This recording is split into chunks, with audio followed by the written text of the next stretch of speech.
Welcome to the Buylist. This is episode 8. This is not financial advice. This is cardboard. Nate, how's it going? Card It's flipping, going Nate. great.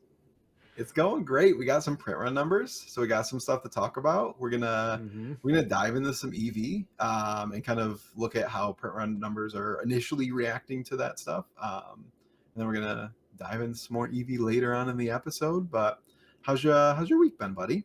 It's been pretty good. I drafted last night at my locals. Still like an outsiders draft. It's pretty fun. We had some kind of chaos pods, right? I think I was in a 6-man pod, and then our second pod was a 7-man pod, so it was kind of just all over the place. The other table had one assassin, and I got to play him first round, so rip my life. that was tough. Yep. Yeah. So, but no, it's been good. Yeah. I mean, Collectors Week was a lot of fun seeing the gold foils we talked about on Wednesday, and then as you had mentioned, diving into some of those print run numbers, and then EV on our EV episode tonight is going to be a lot of fun. So let's go ahead and let's without further ado jump into it. So we're going to be looking at the first cycle sets again this week. I think we've already looked at these once before in an earlier pod, but these are the most interesting right now. They did have the print run numbers come out. First one here, welcome to Wraith. You see overall, it took a bit of a hit from last week, right? You see some red in that changeover percentage each week. Ended up coming in at like 1.8%, 2% down week over week. Not a huge difference overall here, to be honest.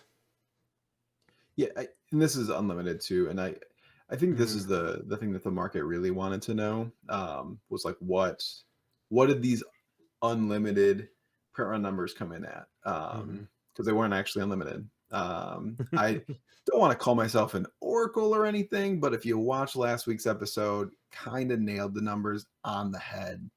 So I'll leave my PayPal. Right. I'll read the fortune for you guys next week. Yeah.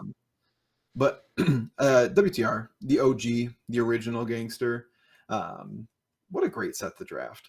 Yeah, this set And was really fun. it's so good. So many solid cards in it. Both now and I think like you look at some of the cards in the future, like Toma Findale is just always going to be a like very good card. Yeah. The print run was very large, which we kind of expected, but I think the Would it come in at overarching 208, right? 248, I thought. 248. Yes, you're right. Yeah, Yeah. 248. So almost 250,000, like someone said. Mhm. And it's still moving up, which Yeah. I think speaks to the overall health of the flesh and blood market, which is just really cool to see. Like that number is nearly double Monarch First. Yeah. And when Monarch First print run number came out, was that probably a year and a half ago? It destroyed the market. Yeah. The And thing this that is a buy signal now. yeah, that's what's interesting, right? Is there was some chatter about, if it's 300, if it's 350, world's, the sky is going to be falling, right? It's like, how, someone's holding on to boxes. Oh my God. Channel Fireball is doing it again. And like, I think you had mentioned it maybe on our first or second episode when we were talking about Welcome to Wraith, is that, let's not forget that it was what, 8 months to a year of like boxes for like $60, $55. If you knew where to look, you could get these boxes for dirt cheap. There's no way sellers could be selling it for that. And I'm talking about like online sellers, not just like guys on Facebook or the Discord. You couldn't do that for 8 months and then still have a distribution warehouse full of these, right? So I was kind of like, I was on board with you last week, right? That 250 seemed right. It did come in right under that. And like you said, I think it's a buy sell. This doesn't change the fact that this set is becoming hard to get Yep. in cases. So Yeah, I mean, way back in the day, you could you could get a case of WTR Unlimited and Monarch Unlimited for under $400 on Card Shop Live. mhm. They put them up all on. It was a big deal. They would put them up on auctions, and they would routinely end between 350 and like 395. Yep. Um, like me and a couple local buddies were like, "Hey, are you bidding on this one? Because I am." Because I mean, like at that time too, Tunic was like Yeah. 250, and if you hit a Tunic and an E strike in your case, You're just everything golden. was gravy, baby. It a little bit of this is significantly more printed than Arc. Um, Hmm. my hot take of the week is that I think that over the next couple of years, this will actually outpace Arc in terms of growth from where it sits today. Yeah. Um, Yeah, because it Arc just has staples in it, right? Like E-Strike will always be a card. Tunic's always going to be a card. yep, Not that Arc doesn't have that, but I just think, Tunic probably is going to be a big driver for that. Obviously, Command and Conquer is going to drive that, but Command and Conquer comes in and out of favor, right? I think yeah, you could see a meta where Command and Conquer is not as heavily used as Tunic, right? I think we saw that a little bit with Crown already. So, but Tunic like kind of is always a mainstay. yeah.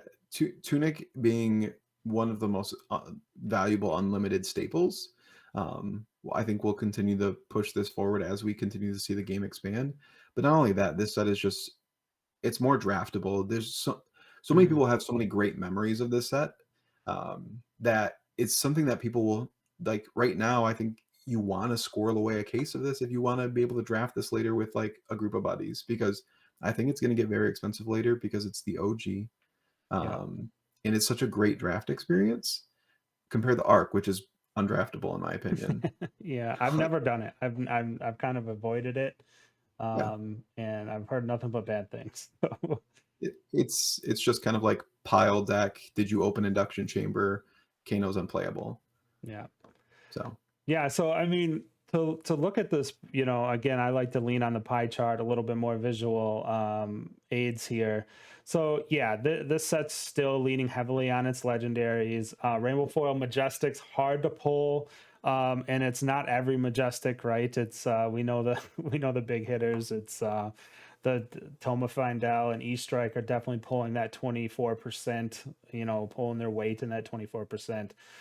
But you do start to see non-foil Majestic sitting there at 12%, right? I think it's making some headway, but and then the Fabled actually look at that, it's like 11% of the value, right? That's a big dog there. So yeah, I mean, as far as the data shows right now, it I think we'll start to see, and we'll look in the upcoming Fridays, right? I think this will start to turn slowly. I don't know how fast. I'll just caution my caution and say it'll start to turn back, but I do believe that we'll start to see a shift in these numbers moving forward. yep. All right, let's jump into Arcane Rising now. So yeah. We see a little bit more green here. Again, we are recording on the 14th. The article for the print run numbers have been out overnight here in the States, in the Midwest, where Nate and I are at. So, it's hard to say that these numbers are highly, moved by that announcement just yet, but we do see some green here. Again, similar trends looking at the pie chart before we get into the print number run discussion. Non-foil Majestics, Azalea is pumping these numbers up quite a bit, sitting at 27%. That's nice to see, pulling some of that value out of the legendary, so it doesn't feel terrible to open this set. And legendary is 21%, the fabled 9%, and then Rainbow Foil Majestics, Art of War, Command and Conquer, pulling some weight there as well. Absolutely. I mean, like CNC Art of War or bust, kind of when you're opening this. It used to be Yeah, Skullcap or bust, which is kind of funny. And yeah, now it's like you open a Skullcap and you were just a sad panda. yeah. You're Um, pretty sad. yeah. So like this set's not bad to open. It's actually Arc is one of my favorite sets because it's actually the first set I ever got. I bought two first edition boxes right before lockdown just to like try out Flesh and Blood. I opened Mhm. them in COVID in my basement and I put them all away in a box because I had no idea what they were. Um, so Arc always has Nice. a special place in my heart, just like Monarch. Yeah. Arc was my first set as well. It wasn't first edition. I came in later. It was unlimited, and picked out Visceri, said, okay, this guy's my jam. Obviously, Rune Blades, pulled a Grasp, and I was hooked. Yep. Yeah, I was like, Yep. yep, let's go. This is sweet. And then Chain came out like right after that. That's how I was. It was very late in the arc cycle, right? And then I was like, oh, actually, let's just move over to Chain. Looking at the print run numbers too, like this was printed significantly lower than WTR. And it's we've already seen the price move up on like boxes and cases. Like boxes are 150 now, cases are pushing close to 600. So What was the print number? It was this one was 208, right? Am I 179. man, I need to do some more studying before recording, eh? But yeah, it's that's why I got you, Nate. So 179, yes, significantly lower, right? And I think, yeah, like you said, it's starting to push those sealed numbers up a bit. And like For this has sure. been gone for a while. It's been hard to get for a long time. We've talked about this Yeah, before. broken record. We talk about it every week because it's just like blows my mind that it's like, man, it's crazy to think like, and it's really cool that this game is set up this way, that it almost has like that digital game feel to me a little bit. It's like, hey, if you were there, you were there, right? And you're like, take out your deck box and you're like, oh man, in like a couple of years, we'll come to a point where it's like, oh dude, you have a black border tunic. Like I think we're heading there, right? And I believe we are. And it's not disparaging to say, like there's nothing wrong with white border cards, right? I guess I'm not trying to say, oh, I'm elite or whatever. It's just like kind of one of those cool things where like in a game, if you missed out that month of doing the game, then you don't get that armor set, right? So it kind of feels like that a little bit. So that will be fun to see in the future, and I'm sure there'll be more and more stuff, right? There's they've shown that they know how to keep it fresh. So Yeah. And all right, so let me just take notes here. Ted says if you play with white border, you're a peasant. Did I get that right, sir? I just wanted to I make don't think got that's that down for the quite what record I here. said. Okay. All Yeah, right. yeah. Just confirming. I'm elite, you're not. And then I still lose because I'm bad at the game. Is what's funny though is like with these print run numbers, we're starting to see we've seen actually like WTR and ARC and CRU have almost like an inverted EV where the value if you opened a box, if you just plastered everything on TCG Player, was actually higher than the box price themselves. Obviously, you have TCG Player fees, things like that, so it wasn't always like advantageous to go cracking in large quantities at the TCG Player price for a box, but it was kind of interesting now that these products are becoming basically scarce, hard to acquire. I think we're going to start to see that actually go the opposite way, where the sealed product will start to carry a premium. And like Taco Man talks about this all the time, where once things become hard to get, the value of the expected value of the box becomes less and less relevant. Which I think we could see with Arcane because this has been very hard to get for a while. Yeah, for sure. Yep. Yeah, that's a good point. And then as you had mentioned there, let's jump into Crucible. So this one, the print run numbers, as I mentioned, not really sure on WTR ARC, how much influence just yet. But I can say that this definitely has an influence. Oh yeah, look at those. Ooh, that 9.5. I would like to retire now, please. Do they accept Arknight shards as retirement payments? Yeah, you might not. You might want to hold off on that just yet. But so yeah, again, I pulled these numbers this afternoon. It is the 14th. It's been out for like 12, 14 hours now. When I pulled these, you can see there's a significant green on Crucible. Why do you think that is, Nate? Someone, I don't know who, but they're probably very handsome and a certified genius, said that this is actually going to be the lowest printed box total between first and unlimited, period.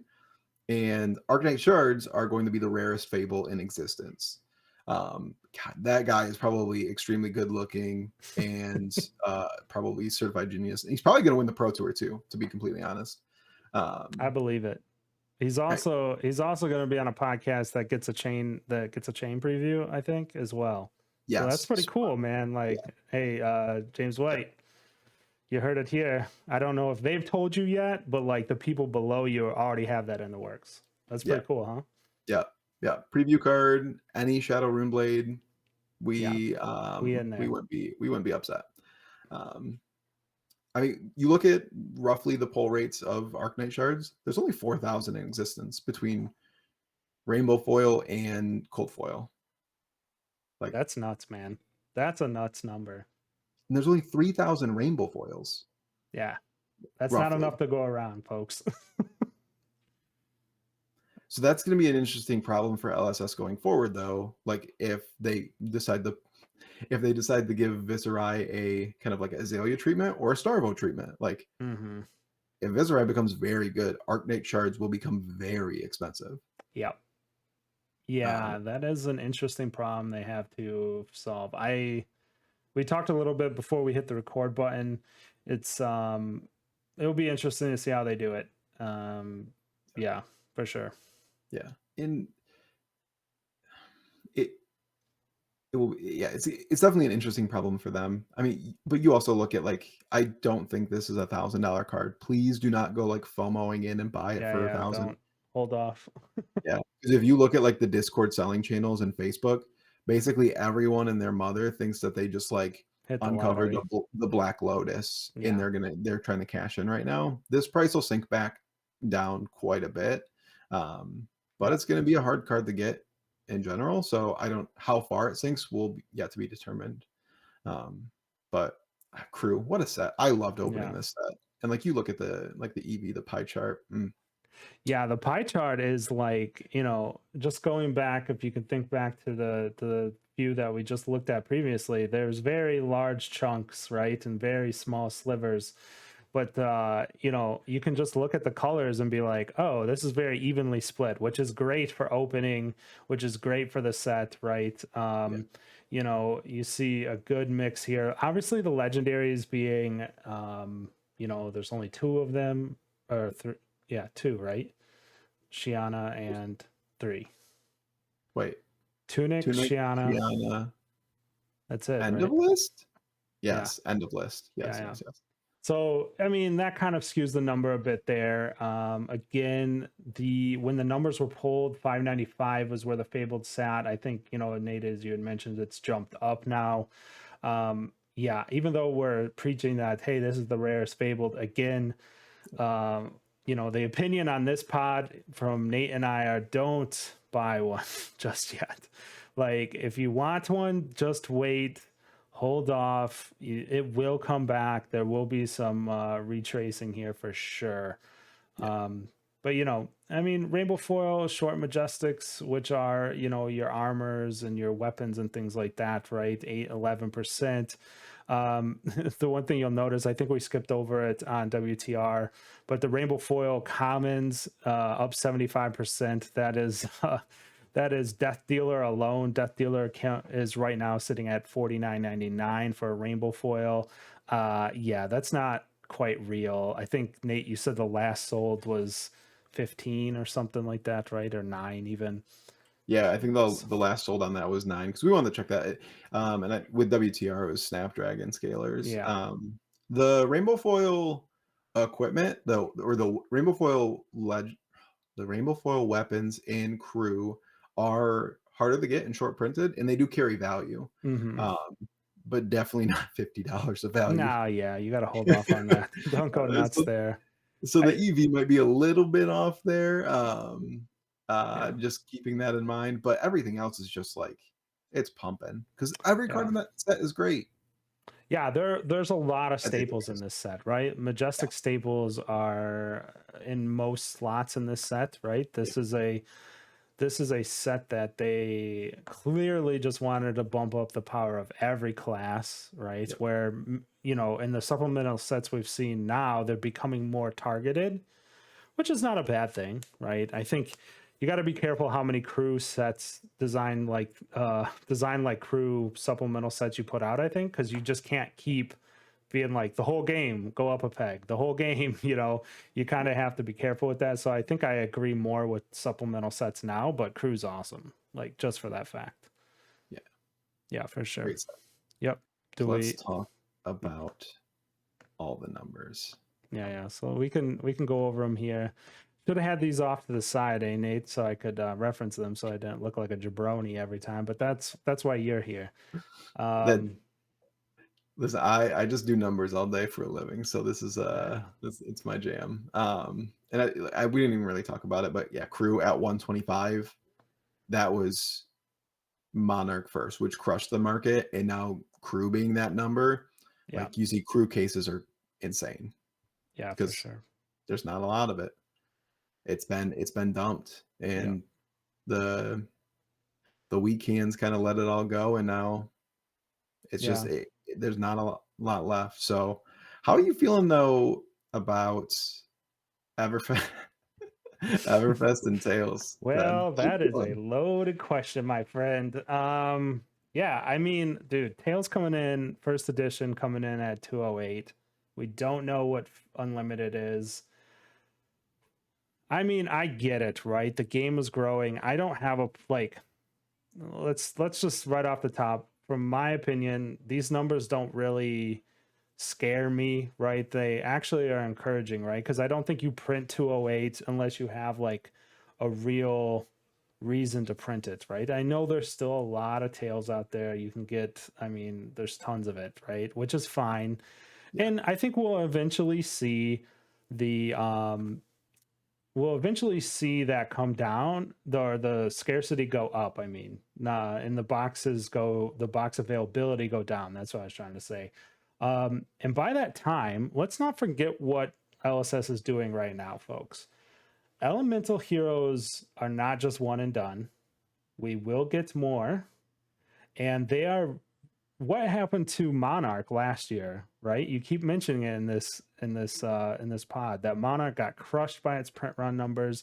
We yeah. don't even know the unlimited number, which is going to be high because there's a ton of Monarch out there, right? Or it's going to be over 100,000 displays, I would think You think for sure. Unlimited's gonna be over 100,000 displays?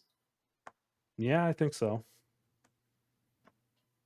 Oh, man, that's I think so. I mean, is it that crazy? I mean, I don't think so. I mean, okay, so it's like a 75 to 100,000. all right. Monarch was like right when the game blew up. I think you're on crack cocaine. Let's Well, see. Okay, so this is the other cool thing that they released too is like when these things were printed. mhm, So they printed first edition booster boxes January of 2021. Unlimited boxes were printed in April of 2021, mhm, and then they printed Tails. Tails first was printed in June, and then in July of 21. Oh man, we might be screwed. Never mind. I retract my previous statement. It could be 200,000. yeah, Um, dude. I think 100,000 is not unrealistic. 75 to 100,000. I'll give myself a little bit of buffer there. But like, getting back to my original point on Tails, right? So that 208 seems scary. There's obviously going to be some unlimited. I think this unlimited is going to be down because at this time, I don't know this, but I think LSS started to learn their mistakes, or yeah, there was a mistake happening, right? And yeah. I wouldn't be surprised at all if you could talk to James White. I mean, if you go get his signature, he might even tell you about this. He's very open when you go and talk to him. The couple times I have. So, but like my thought is at this time they're already realizing that the first edition unlimited print style run is a problem, and they're Yeah. probably already switching to Fab 2.0. So I can see Tails unlimited being lower, but that won't scare me either because in let's say a year from now there definitely can be a dusk till dawn style elemental supplemental set to help this set out. I think that we're going to start to see these like tribute sets come back for each set, right? And when that happens, then Monarch will or Tails will be in the same spot Monarch is in now. Like Monarch will even the unlimited will go up in value this summer when Dust Till Dawn comes out. So I think they're like, I'd be shocked if they didn't. Like I said, I mean, Earth heroes, lightning heroes, their ice heroes are sticking around, man. They're not going anywhere. So it does look like a high number, but I have faith that they understand that's a problem and they're going to go try to fix it. And it just builds hype, right? Everyone's hyped for Dust Till Dawn. Everybody. Yeah. I mean, as long as like more cards don't get banned out of Tails, like that's actually like the concern. That set was like actually cracked when you think about it. Yeah, I did not like at the time. I don't think I thought it was as cracked as it was, but it's like over time, it's like, well, yeah, there's some the problems in here. the one thing that does give me like so they also informed us that Everfest Unlimited is printed, but James White has said it's not coming to market until the market's ready. And when Everfest first is still like well under like Yeah. map, it ain't coming to market anytime soon. And when you look at like some of the print numbers for Everfest and Tails, WTR Unlimited, which is recovered, it's moving Hmm. up. Yeah. Um, so it gives me a little bit of faith that like these are not going to be just $2 boxes for the rest of our lives. Yeah. Um, I mean, we've looked at Everfest, right? There is value in those boxes, right? yeah, there There is. is value in not just the hits either. There's majestic value, but yeah, I think we have a long churn to get through a longer churn, right? But like as you just mentioned, is WTR, Arc, and Crew, all well, we can leave Crew out of it because Crew is a much lower print number. But if you look at WTR, you'll burn through it eventually, right? It's going to be cheap enough for long enough to where people will rip it open, grab those battering bolts and things like that out of there. And, the Swarming Gloom Veils are coming back, Runic Replay, all that stuff's in there, right? So, yeah, that stuff will be ripped up. And then we'll get to a point where it's like, damn, Everfest, man, wish I could find a case of that. And then they might drop Rainbow the Unlimited, which is like, man, that's such a weird thing. And I give them props because like LSS just has to kind of like eat it, Oh, which I'm is sure. like Yeah. which is tough for them to do. They're paying rental fees on a warehouse right now. They are risking damage, they're risking like environmental, the longer it sits there, right, it becomes more of a liability for them. So props to them to just not like yeeting it into the market and just being like, yeah, this is the last time we're doing this, guys. Cause I don't think we could have handled it last year when Everfest Mhm. came out.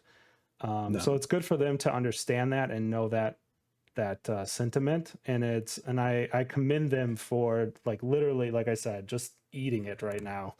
Yeah. And they've printed these cards in HP2, which is eventually coming to North America, but this Everfest Unlimited might hold that print run off for a while longer. Yeah. It's really indicative of their actions are very indicative of that they actually really care about the players, the collectors and investors. Yeah, Because it is so easy for them to just say, listen, we're sick of paying these fees. yeah, We don't want to hold this anymore. We want at least something back for this, even if it's like a yeah, freaking Happy Meal and a Taco Bell gift card. Like, yeah, I don't care. right, yeah, It's that really shows that they care. And I think that's really helping the market recover and thrive right now is because LSS is investing a lot of time, money, and effort to make sure that some of these things that ruined the market don't happen again. yeah, for sure. And then I think the last note here as we wrap up, Nate, is the HP1 black border print run. You see it here at 45,000. I don't have a graphic for it, but they did split Mhm. it out on their collector center per language. 13,000 for French, German, and Spanish. And Nate, help me out here. 8,000. Well, 6. 0 for 3. 0 for 3. 6,000 display Yeah. cases for Italian, which I'm sure they had some reason for that, right? Maybe just gym account stores in Italy, it was lower or Yeah. whatnot for sure. Yeah. But yeah, No one can man, speak Italian. Come on now. you seen that before, man? That's crazy. Yeah. Um, but yeah, so I mean, yeah, we'll keep this short on this front, but I think it's just a pretty rare set overall. I've ripped through a lot of it for my opening streams. And yeah, it's just a great set to open, lots of fun. But yeah, I mean, look for that to start gaining some steam, I think, especially at 13,000 display cases Yeah. um, per language, and then Italian at 6 is yeah, that's lower than I thought it was going to be. Yeah. I know our boy, Michael Oh Fang. yeah, Michael Fang. He's the homie with the hookup. Yeah, he's the He's the one homie. who's basically been able to supply. I got one HP1 box from him, and I know you get a lot of your HP1 from him as well. Hmm. Uh, but he basically said like he couldn't get a whole lot more, Yeah, and yeah, like the only stuff he had left I think was German last time. yeah. Um, so like I have a case of French and a box of French. So if anyone wants to trade for like my box for your alpha box, I'm game because my box is rarer Right, and that's my box true. has a marvel in it. So come at me, Yeah. you alpha bag holders. All right, Nate. Yeah. With that parting shot, I think we can wrap up the EV episode this week. Collectors Week was pretty awesome. You know, Yeah, the gold for the baddest deck, right? The Emperor, that was cool to read about.